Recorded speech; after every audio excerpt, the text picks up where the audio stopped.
चलिए फ्रेंड्स, शुरू करते हैं आज का अपना वीडियो। आज के स्टूडेंट बताने वाला हूँ क्लास 9 के हिंदी का अर्धवार्षिक परीक्षा वर्ष 2022 इसका बताने वाला हूँ। तो क्लास 9 का बताने वाला हूँ, तो अंत तक वीडियो को जरूर देख लेना। हिंदी के सब्जेक्ट का आपको कंप्लीटली सोल्यूशन के साथ पेपर बताऊंगा, तो अंत तक वीडियो को जरूर देख लेना। यह पेपर आपका दिसंबर में होने वाला है, तो आपके पास बहुत कम टाइम बचा है, तो अंत तक वीडियो को जरूर देख लेना।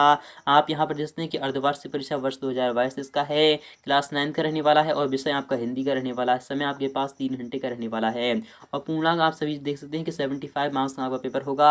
निर्देश आपके सामने इस प्रकार से हैं कि सभी प्रश्न हल करना अनिवार्य है। सेकंड वाला है प्रश्न नंबर 1 से लेकर 5 तक आपको वस्तुनिष्ठ प्रश्न दिए जाएंगे, जिनके लिए आपको 32 अंक निर्धारित किए गए हैं। तीसरा कहला है प्रश्न नंबर यानी कि प्रश्न नंबर 6 से लेकर 15 तक आपका प्रत्येक प्रश्न 2 अंक का होगा, जिसकी सबसी में आपके 30 शब्द रहनी चाहिए। तो फाइनली शुरू करते हैं आज का अपना वीडियो। इसी प्रकार चौथा वाला जो है वो इस प्रकार से कि 16 से लेकर 19 तक प्रत्येक प्रश्न आपका 3 अंक का होगा, सबसी में आपकी 75 शब्द रहने चाहिए। इसी प्रकार से पांचवा है प्रश्न नंबर 20 से लेकर 30 तक आपका प्रत्येक प्रश्न 4 अंक का होगा, शब्द सीमा आपकी 120 शब्द रहनी चाहिए। तो फाइनली शुरू करते हैं आज का अपना वीडियो। पहला वाला जो क्वेश्चन है वो इस प्रकार से आपके सामने आ चुका है। यह क्वेश्चन आपका 6 मार्क्स दिलाने वाला है। पहला वाला क्वेश्चन है, सही विकल्प आपको चुनकर लिखना होगा। पहला वाला क्वेश्चन है जिसमें कि आज भी उन्हें सम्मान से याद किया जाता है, सामना या फिर पूजना या फिर आदर या फिर सहारा। तो आपको सिंपली आएंगे सम्मान इनके आदर, आपको सिंपली जो आ जाएगा वो आपका विकल्प सा वाला बिल्कुल करेक्ट हो जाएगा। इसी प्रकार से बात करें सेकंड वाले क्वेश्चन की, वो इस प्रकार से है कि जो कबीर है, कबीर जो थे वो कर्मकांड के क्या थे, विरोधी थे, अनुयायी थे या फिर प्रेमी थे। जो कबीर थे वो यानी जो कर्मकांड के क्या थे तो वह विरोधी थे। आपका विकल्प पहला वाला ही बिल्कुल सटीक हो जाएगा। इसी प्रकार से बात करें नेक्स्ट वाले क्वेश्चन की, वो भी देख लीजिएगा। तो यहाँ पर थर्ड वाला भी क्वेश्चन आपके सामने आ चुका है। यहाँ पर क्या है, चौपाई छंद में प्रत्येक चरण में मात्राएं होती हैं। चौपाई छंद जो होता है उसमें प्रत्येक चरण, उसमें 2 चरण होते हैं। कौन कौन से होते हैं, और प्रत्येक चरण में यहाँ पे 16 मात्राएं होती हैं। जैसे कि बंतम बंदम गुरुपद पदम परागा सुरुचि सुभाष सरस अनुरागा, उसी में क्या होती है, तो चौपाई छंद में जो होती है वो 16 मात्राएं होती हैं। आपका विकल्प पहला वाला सही हो जाएगा। इसी प्रकार से फोर्थ वाली अगर क्वेश्चन की बात करें वो इस प्रकार से रखा गया है। यहाँ पे कह रहा है कि वर्णों के सार्थक योग को कहते हैं, यहाँ पर वर्ग नहीं बल्कि वर्ण है। वर्णों के सार्थक योग को क्या कहते हैं, तो जो वर्णों के जो सार्थक योग जो होता है उसे हम क्या कहते हैं, तो उसे हम शब्द कहते हैं। आपका विकल्प डी वाला सटीक हो जाएगा। इसी प्रकार से पांचवी क्वेश्चन की बात करें वो इस प्रकार से है कि ऋषि मुनियों के जो गुण होते हैं वो पहुंच गए थे, किसमें पहुंच गए थे, गो यानी कि गधे में या फिर बैल में, घोड़े में या फिर बंदर में। तो आपका विकल्प पहला यानी कि सटीक पहला वाला ही सटीक हो जाएगा। ये जो यानी कि गो में यानी कि अर्थात गधे में पहुंच गए थे, आपका विकल्प पहला वाला ही सही हो जाएगा। इसी प्रकार से बात करें नेक्स्ट वाले क्वेश्चन की, लेखिका के अनुसार मेरे नाना जो थे वो पक्के माने जाते थे, साहब या फिर अंग्रेज माने जाते थे। तो साहब माने जाते थे, पहला वाला ऑप्शन आपका सटीक हो जाएगा। इसी प्रकार से बात करें नेक्स्ट वाले क्वेश्चन, यहाँ पर करा है सेकंड वाला जो क्वेश्चन है काफी मोस्ट है, तो स्थानों की आपको पूर्ति करना। यह भी क्वेश्चन आपका 6 मार्क्स आपको दिलाने वाला है।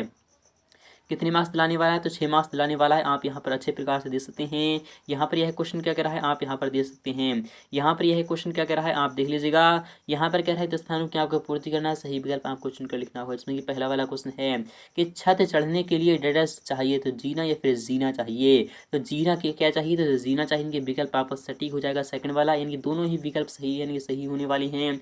यहाँ पर सेकंड वाले के क्वेश्चन की बात करें, रसखान चाहते हैं कि मैं पत्थर बनूं तो डेडस पर्वत का ही बनूं, गोवर्धन या फिर सतपुड़ा का। तो आपका जो आंसर हो जाएगा वो गोवर्धन, इनके पहला वाला ही ऑप्शन आपका सटीक हो जाएगा। काव्य के डेडस भेद होते हैं, जो काव्य की जो भेद होते हैं वो कितने भेद होते हैं, काव्य के जो भेद होते हैं वो कितने, 2 या फिर 3। तो आपके 3 भेद होते हैं। कौन कौन से, स्थायी भाव, विभाव, अनुभाव तथा संचारी भाव होती हैं। यहाँ पर काव्य के कितने भेद होते हैं, तो काव्य के 2 भेद होती हैं। नेक्स्ट की बात करें, जो पढ़ा लिखा ना हो उसे हम क्या कहते हैं, तो जो पढ़ा लिखा ना हो उसे हम अनपढ़ कहते हैं। क्या कहते हैं, अनपढ़ कहती हैं। लेखक के अनुसार टोपी का डेडस इनके डेडस का प्रतीक है, तो टोपी जो है वो किसका प्रतीक है, सम्माननीय व्यक्ति या फिर उदार व्यक्ति। तो आपका जो आंसर हो जाएगा वो सम्माननीय व्यक्ति, इनके विकल्प पहला वाला सटीक हो जाएगा। इसी प्रकार छठे वाले जो क्वेश्चन है वो इस प्रकार से रखा जाएगा, जो अधिक बोलता है उसे हम क्या कहते हैं, वाचाल कहते हैं, फिर बड़बोला कहते हैं। जो अधिक बोलता है उसे हम वाचाल कहते हैं। आपका विकल्प पहला वाला आ जाएगा। दुष्ट व्यक्तियों के साथ साथ आदर्श वीर डस होती हैं, तो प्रणेता या फिर अभिनेता। तो आपका विकल्प अभिनेता आ जाएगा। इसी प्रकार से बात करें थर्ड वाले क्वेश्चन को इस प्रकार से रखा गया है। यहाँ पे क्या है, सही जोड़ियां बनाकर आपको लिखना होगा। यह क्वेश्चन आपका 6 मार्क्स आपको दिलाने वाला है। यहाँ पर बात करें कैदी और जो कोकिला है वो क्या है, तो कैदी और कोकिला यह किसकी है, तो आपको सिंपली यहाँ पर लिखना है कैदी और कोकिला हरिशंकर परसाई, इनके विकल्प आपको यहाँ पर गा वाले पर चला जाएगा। पीपर पात सरस मंडोला, इसमें कौन सा अलंकार है? तो यहाँ पर यमक अलंकार है। क्या है? यमक अलंकार है। तो आपका विकल्प यहाँ पर यमक पर चला जाएगा। और यहाँ पर बात करें दो बैलों की जो कथा है वो किसकी कथा है? दो बैलों की जो कथा है वो किसकी कहते हैं? दो बैलों की जो कथा है वो किसकी? प्रेमचंद के फिर सुमित्रानंदन पंत की है। तो यानी यहाँ पर जो दो बैलों की जो कथा है वो किसकी है? तो दो बैलों की जो कथा है वो किसकी है? तो आपको सिंपली दो बैलों की कथा पर आपको यहाँ प्रेमचंद पर लगा देना है। इनके विकल्प आपको थर्ड वाला ये आ जाएगा। प्रेमचंद की जो फटी जूती है वो सुमित्रानंदन पंत, इनके विकल्प आपको यहाँ पर इनकी ये पर चले जाएंगे, फोर्थ वाला ये आ जाएगा। इसी प्रकार से बादल जो है वो क्या है? तो बादल जो है तो वो बादल क्या है? तो माखनलाल चतुर्वेदी है। फिर आपके प्रेमचंद है, यानी फिर मेरे संग की औरतें। आप इन सभी क्वेश्चन का आंसर मैं आपको नेक्स्ट पार्ट में दिखा दूंगा।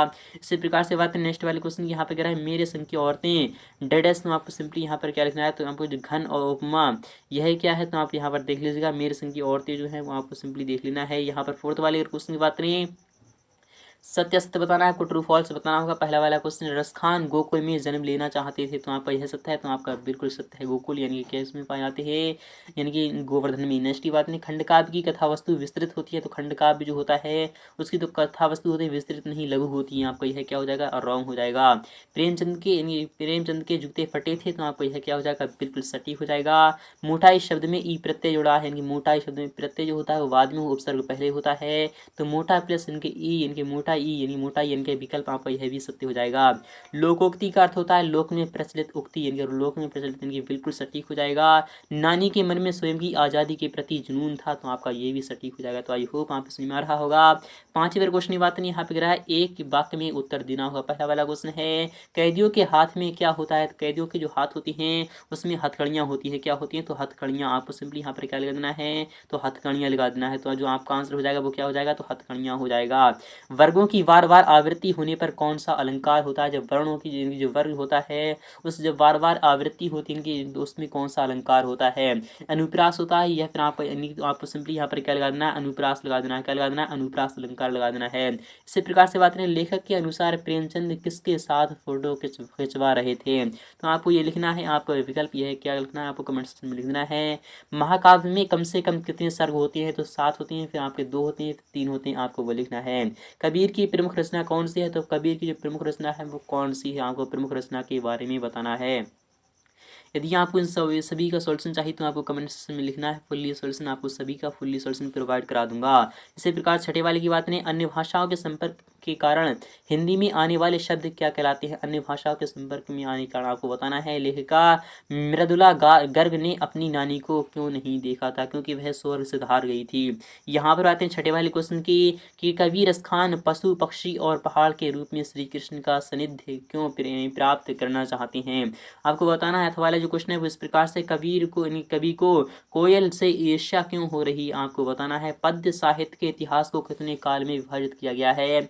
आपको नाम भी लिखना है। तो वाला क्वेश्चन है भक्ति काल के 2 कवियों के नाम एवं उनकी रचनाओं के नाम आपको लिखना है। रसखान के काव्य की आपको काव्यगत विशेषताएं लिखना है। माखनलाल चतुर्वेदी की आपको काव्य की कथा काव्यगत आपको विशेषताएं लिखना है। वीर रस की आपको परिभाषा उदाहरण सहित बताना है। शांत रस की आपको परिभाषा बताना है। तत्सम शब्द आपको चुनकर लिखना होगा। चंद्र चंद्रमा शाक और यहाँ पर स्वप्न यानी कि हाथ और हस्त, तो आपको यानी क्या करना है? तत्सम शब्द आपको चुनकर लिखना होगा। चंद्र जो होता है कि वह तत्सम होता है? तो बिल्कुल नहीं। सपना नहीं। शाक हाँ, तो आपका विकल्प पहला वाला सही हो जाएगा।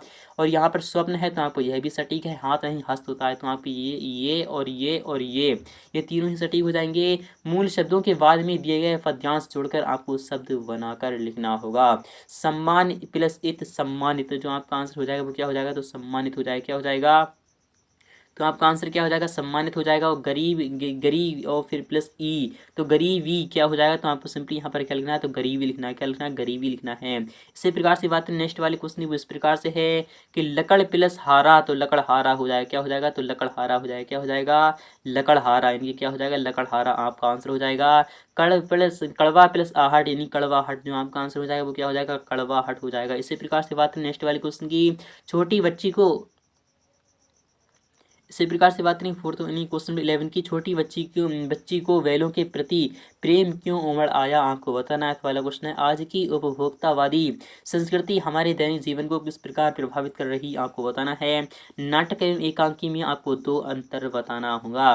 कहानी एवं उपन्यास में आपको 2 अंतर लिखना है। हरिशंकर परसाई के साहित्य की आपको भाषा शैली लिखना है। यहाँ पर श्यामा चरण दुबे के साहित्य की भाषा शैली आपको लिखना है। यहाँ पर निपात शब्द किसे कहते हैं, आपको उदाहरण सहित बताना है। इसी प्रकार से विलोम शब्द क्या आपको बताना है। मेरे संग की औरतें पाठ के आधार पर आपको ये सभी देख लेना है। इन सभी का सोल्यूशन आपको नेक्स्ट पार्ट में प्रोवाइड करा दूंगा। यदि आपको फुल्ली सोल्यूशन चाहिए तो आपको कमेंट सेक्शन में क्या लिखना होगा, आपको कमेंट सेक्शन में लिखना होगा फुल्ली सोल्यूशन। में आपको फुल्ली सोल्यूशन प्रोवाइड करा दूंगा। यदि आपको फुल्ली सोल्यूशन चाहिए तो आपको जरूर कमेंट सेक्शन में बताना है, ताकि मैं आपको फुल्ली सोल्यूशन प्रोवाइड करा सकूँ। तो फ्रेंड्स मिलते हैं नेक्स्ट पार्ट में फुल्ली सोल्यूशन। तब तक के लिए thank you, tata bye bye.